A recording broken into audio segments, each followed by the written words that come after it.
Bismillahirrahmanirrahim. Assalamualaikum warahmatullahi wabarakatuh. Alhamdulillahi rabbil alamin. Wabihi nasta'in ala umuri dunya waddin. Wassalatu wassalamu ala asyrafil anbiya wal mursalin Sayyidina Muhammadin wa ala alihi wa sahbihi ajma'in. Amma ba'd. Yang saya hormati Ustaz Baihaqi Mubarak M. Hum selaku Murabbi Mabna Al-Farabi. Yang saya hormati Presiden Muharrik Sinten asmani? Aril Mas Aril.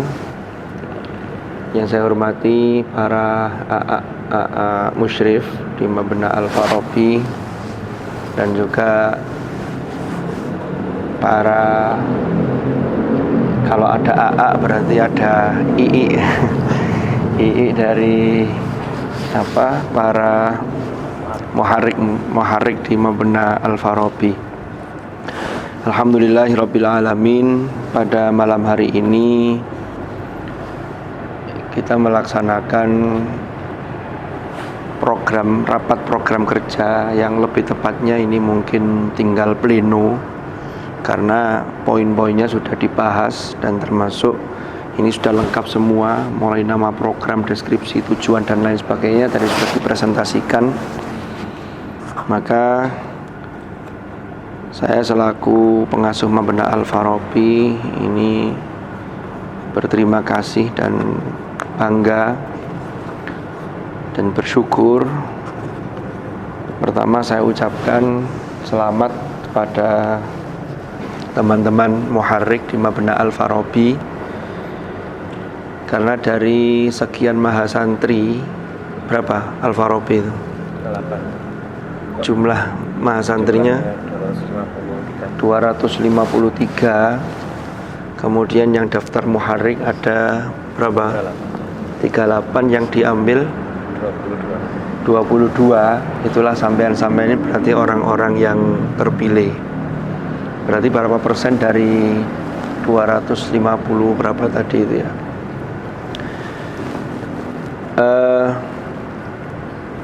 Yang pertama yang ingin saya sampaikan,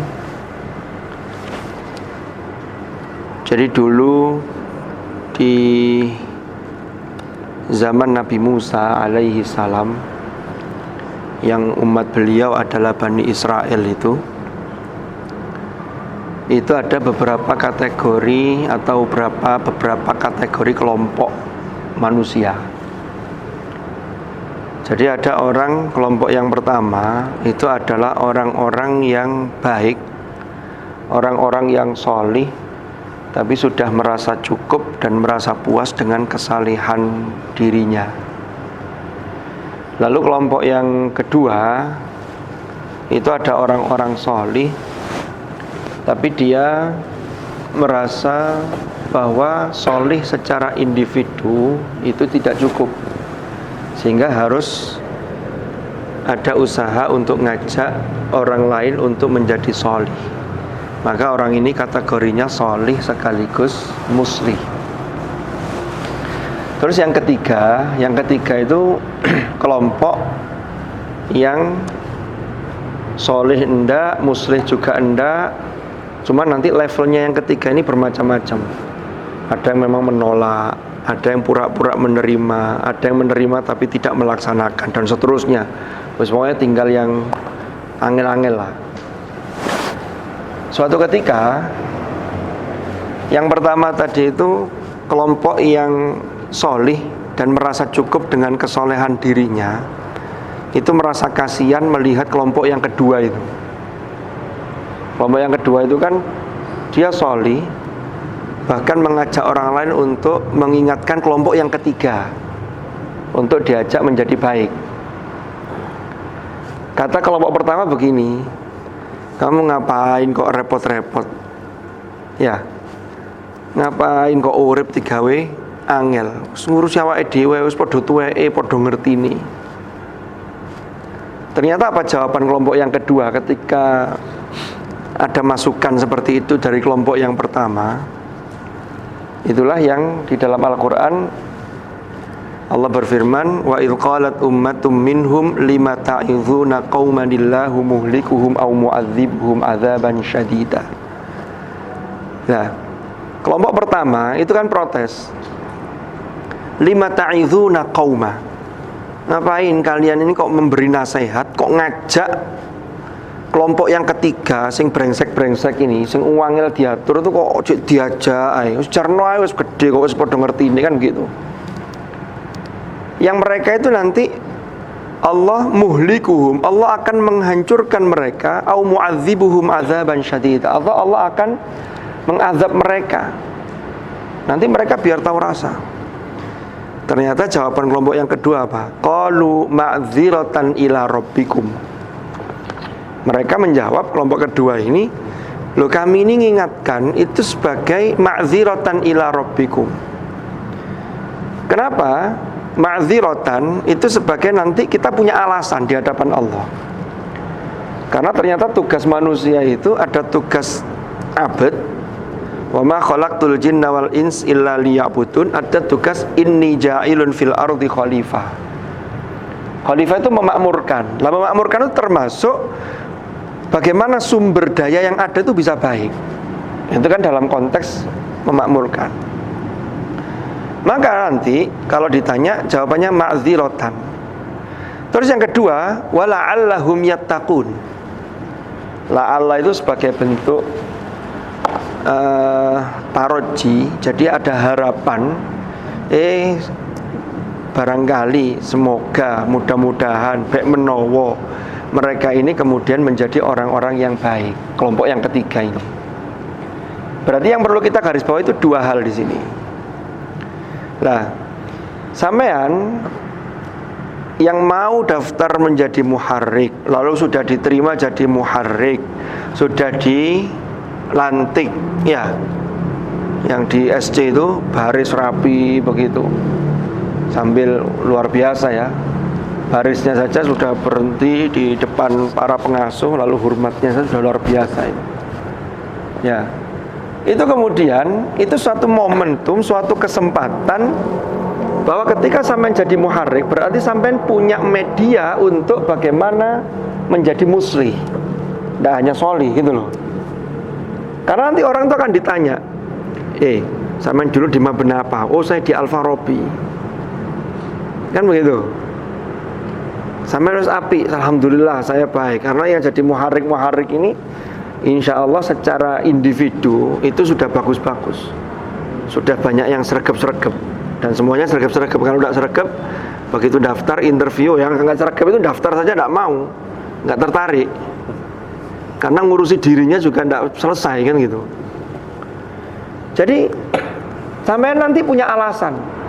Saya dulu di Farabi itu dari 200 sekian santri, memang ada yang tidak aktif, tapi kami sudah mengingatkan, kan begitu. Sampean punya alasan. Terus yang kedua, wala'allahum yattaqun itu, kalau sampean sudah meneguhkan diri kalian sebagai muslih, maka wala'allahum yattaqun itu di situ ada daya optimis.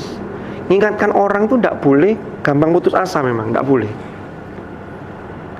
Nabi itu, para nabi itu ketika menghadapi umatnya itu pernah mengalami hal-hal yang berat.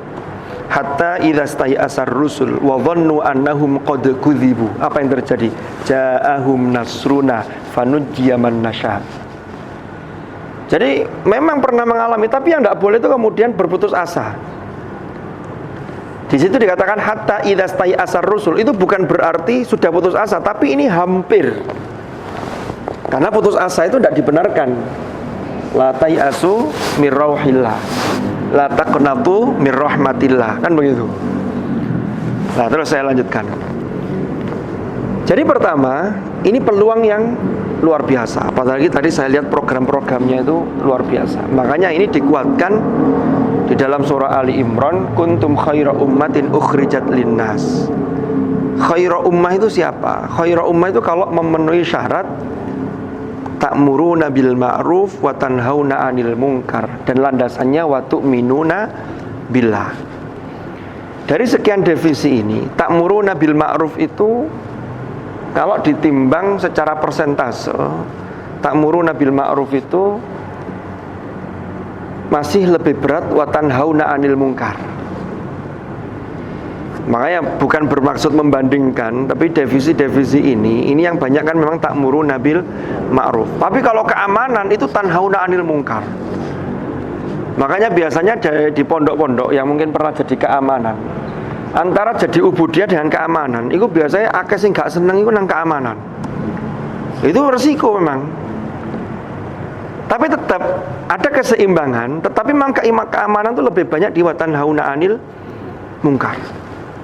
Ya, makanya ini kalau kita tarik lebih jauh, orang itu yang berilmu itu memang harus punya kepedulian itu. Karena orang masuk surga itu tidak enak kalau sendirian itu. Dan tidak ada ceritanya masuk surga itu sendiri, mesti masuk surga itu rombongan. Wasiqal ladzina taqaw rabbahum ilal jannati zumara. Sama dengan masuk neraka juga rombongan, tinggal rombongannya siapa. Cuman bedanya kalau masuk surga ada sambutan, disambut luar biasa. Tapi kalau masuk neraka gak usah, langsung diuncalno ae wis. Ya, itulah perbedaan makna wa futihat dengan futihat yang tanpa wawu itu. Bedanya kan itu dua ayat itu. Nah terus, orang berilmu itu harus punya kepedulian, bukan untuk dirinya sendiri. Sama kalau baca surat An-Naml itu, saya pernah angen-angen ayat di situ Allah berfirman, kan kita itu bagaimana mentadabburi Al-Quran, kemudian mengambil apa sih pelajaran atau nilai dari ayat-ayat ini. Ya, wa waritha Sulaimanu Dawuda ilma wa qala alhamdulillahilladzi faddalana ala katsirin min ibadihil mu'minin. Oh bukan ya, ayatnya apa itu di surah An-Naml itu? Bulat lagi rotoani. Oh, wa waritha Sulaimanu Dawud wa qala ya ayyuhan nasu 'allimna mantiqat thair. Yang sebelumnya itu apa? Wa laqad ataina Dawud wa Sulaimana ilma. Mohon maaf, wa laqad ataina ya. Sungguh kami telah memberikan, menganugerahkan kepada Dawud dan Sulaiman. Dawud itu bapaknya, ya, jadi raja. Kemudian dilanjutkan oleh Nabi Sulaiman jadi raja juga, sekaligus seorang nabi. Allah anugerahkan ilmu. Terus uang lek wis duwe ilmu itu, Nabi Dawud dan Sulaiman itu ilmu sekaligus kekuasaan. Apa kata kuncinya? Wa qala alhamdulillahilladzi faddalana ala katsirin min ibadihil mu'minin. Syukur. Jadi bersyukur. Termasuk di dalamnya kemudian Allah mewariskan dengan apa kepada Daud, kepada Sulaiman. Sulaiman ini bisa mengerti bahasa burung. Ada satu kata kunci, ada satu hikmah yang bisa kita ambil dari situ. Maka orang itu kalau sudah berilmu, maka jangan lupa bersyukur. Terus yang kedua, kalau sudah bersyukur, maka dia harus bisa membangun komunikasi yang baik. Karena komunikasi yang baik itulah nanti bisa mengajak orang untuk menjadi baik. Sampean komunikasi tidak baik, mau winter, tapi komunikasi tidak baik, ini ngajak orang sulit. Makanya strategi ngajak orang itu kan banyak. Ud'u ila sabili rabbika bil hikmati wal mau'izatil hasanati wajadilhum billati hiya ahsan. Dan seterusnya itu. Ya. Jadi yang kedua ini, wa utina min kulli syai'in hadza lahul fadlul mubin. Wa husyira li Sulaimana junuduhu. Apa tulisannya? Jadi sampai pada Sulaiman dan bala tentaranya itu ketika berjalan, lalu kemudian melewati apa itu? Tempatnya leng itu apa ya? Sarangnya semut itu. Kemudian semut itu, wah ini ada Sulaiman dan pasukannya ini. Kemudian pimpinan semut itu bilang ke anak buahnya, qalat namlah, ya ayyuhan namlu dkhulu masakinakum. Cepat segera masuk ke tempat-tempat kalian. la yahtimannakum Sulaiman wa junuduhu wa hum la yash'urun. Ya. Kenapa? Karena bahaya Sulaiman ini, ya, ini nggak merasa kalau nanti mereka ini menginjak kalian dan menghancurkan kalian. Nggak terasa itu. Karena dalam pandangan semut, Sulaiman dan bala tentaranya itu kan besar, semut kan kecil. Ternyata apa yang terjadi? Fatabassama dhahikam min qawliha. Sulaiman justru tersenyum disebabkan karena ucapan semut tadi. Berarti Sulaiman tahu semut sekecil itu ngomong. Sulaiman karena diberi komunikasi yang baik oleh Allah, anugerah itu, termasuk dengan semut bisa, dia tahu. Artinya apa? Dia punya perhatian kepada yang kecil sekalipun. Maka orang berilmu yang mau mensyukuri, ya, komunikasinya baik, itu nanti dia akan memiliki perhatian sampai hal-hal yang kecil sekaligus punya empati. Makanya lanjutannya kan tadi itu. Justru Sulaiman malah kemudian berdoa, Rabbi auzi'ni an ashkura ni'mataka allati an'amta alayya wa ala walidayya wa ana a'mala salihan tardha wa adkhilni bi rahmatika fi ibadikas shalihin. Nah ini berarti poin-poinnya. Artinya apa? Sampean harus mensyukuri ketika menjadi muharrik. Jangan ada yang merasa begini. Tapi saya kira tidak ada ya. Karena ini kesempatan untuk khidmah. Khidmatul ilm, khidmah ya untuk bagaimana kita menjadi muslim. Karena innallaha la yudhi'u ajral muslihin. Jadi Allah tidak akan menyia-nyiakan usaha yang dilakukan oleh orang-orang muslim. Ya. Masalah hasil itu serahkan pada Allah. Yang penting sekarang itu konsepnya, apa yang bisa kita berikan untuk mabna, apa yang kita bisa berikan untuk ma'had, sehingga nanti sampean tidak usah berpikir saya dapat apa ketika jadi muharrik. Saya yakin orang-orang yang khidmah dalam ilmu, kan ini kita ini bicara tentang ilmu. Lembaga ini adalah lembaga terkait dengan keilmuan. Maka ketika sampean dengan program yang banyak tadi itu, buat jadwal, itu kan lingkupnya semuanya ilmu. Nah, ilmu itu harus disupport dengan termasuk ubudiyah. Karena ubudiyah itu sesungguhnya adalah mengontrol kita, memantau kita agar kita ini mengamalkan apa yang kita ketahui. Kan Rasulullah kan dawuh, "Man 'amila bima 'alima 'allamahullahu ma lam ya'lam." Barang siapa yang dia melakukan amal, dia mengamalkan apa yang ia ketahui, maka Allah akan mengajarkan kepada dia apa yang belum dia ketahui. Makanya saya punya keyakinan bahwa sampean-sampean adalah orang-orang hebat nanti kalau sudah waktunya. Sekarang sampean sedang menanam. Jadi pokoknya enggak usah gampang perhitungan. Itu tugasku itu. Sudah, mana yang bisa kita lakukan? Bukan maksud overlapping, bukan ya. Tetapi kita harus entengan. Apalagi tadi divisi kesantrian tadi siap membackup semua divisi. Lah ini luar biasa ini. Karena semuanya adalah santri. Kan begitu. Muharriknya ya santri, AA-nya ya santri, mahasantrinya juga santri. Sehingga divisi kesantrian itu semuanya. Bahkan pengasuhnya juga santri, murabinya juga santri. Jadi kalau murabinya butuh bantuan ya nanti juga divisi kesantrian siap membantu. Termasuk membantu menghapuskan kacang Shanghai yang ada di bawah meja itu. Saya tadi melirik, iki gandengannya opo, iki ikannya ada di situ ternyata. Enggak. Dari Ustaz Bayaki, saya bawa sendiri kok ini. Saya tidak diinfo tadi, saya suruh bawa sendiri, saya bawa tadi. Karena saya tidak diinfo. Mohon maaf, guyon-guyonnya. Makanya ini kan saya menarik juga dengan apa yang penamaan muharrik dengan sebutan Al-Fatih.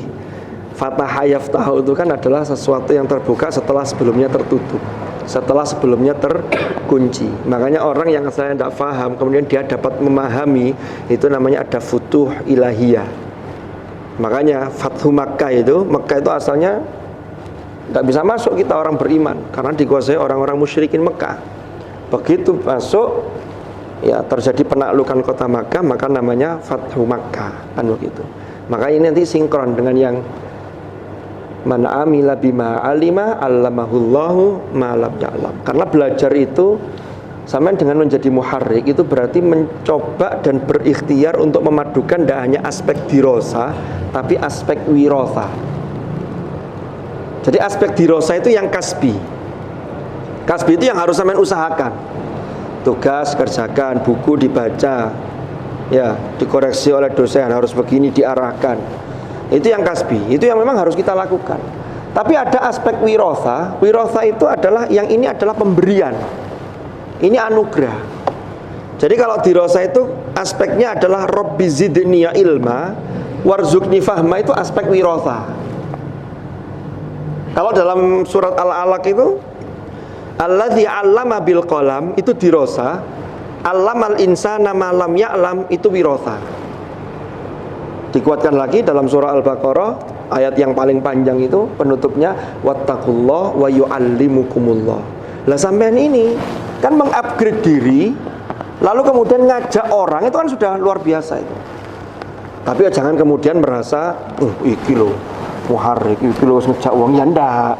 Karena kita itu bagaimanapun kebaikan apapun yang kita lakukan, jangan pernah merasa puas atau merasa cukup dengan kebaikan yang kita lakukan, atau jangan pernah merasa paling baik dibanding yang lain.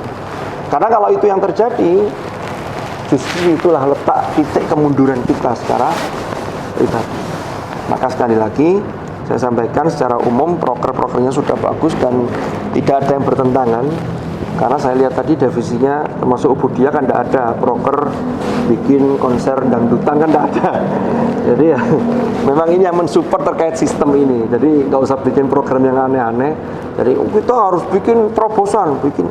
Jadi program itu memang harus sinkron dengan program dari pusat, sehingga kita itu mensupport, mendukung gitu loh. Nah, proses dukungan-dukungan inilah itu memang penting dimulai dari mahasantri yang sebagai muharrik-muharrika. Karena nanti toh sampean nanti pada saatnya nanti sampean akan menjadi orang-orang pemimpin-pemimpin di masa yang akan datang. Ya, syubbanul yaum rijalul ghad, kan begitu. Maka itu mungkin dari saya.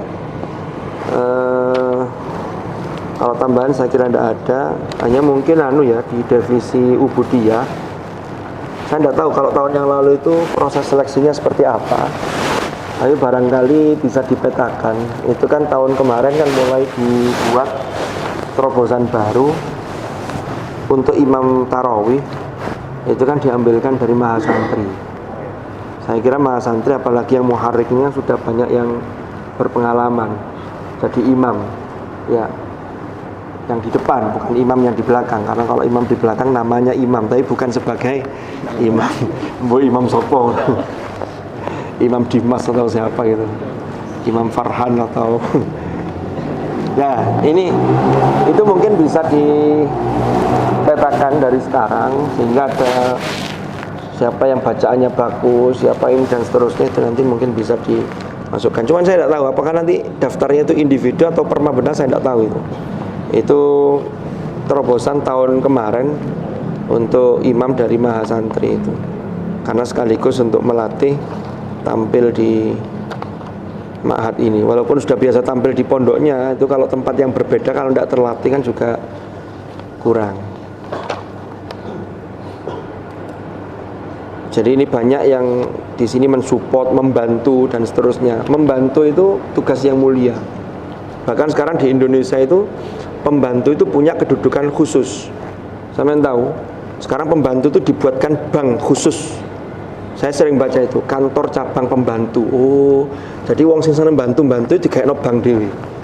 Terus di Dinoyo sini, depannya Taman Merjosari itu ada puskesmas pembantu. Jadi yang orang yang tidak suka bantu, ya muharrik itu masuk di sini, suka bantu kan, suka mensupport.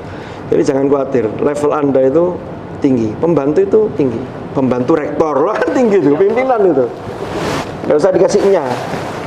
Pembantu musyrif, pembantu murabbi. Bukan pembantunya, beda kalau adanya. Pembantunya murabbi lah, beda. Saya kira itu mungkin dari saya beberapa hal yang jelas. Ini tadi saya dapat quote, syukur. Jadikan hidup ini indah bukan karena kita punya segalanya, tapi bagaimana kita mensyukuri apa adanya. Sampe kan duwe ya, makanya tak wacana iki. Wacana aku gawon kok gak apa-apa, tapi isine tak joko dhisik. Jadi kalau kita bicara soal syukur, itu bahagia itu bukan sesuatu yang ada baru kita syukuri, tapi kita bersyukur dulu maka kebahagiaan itu akan datang kepada diri kita. Jadi syukur dulu baru bahagianya ada.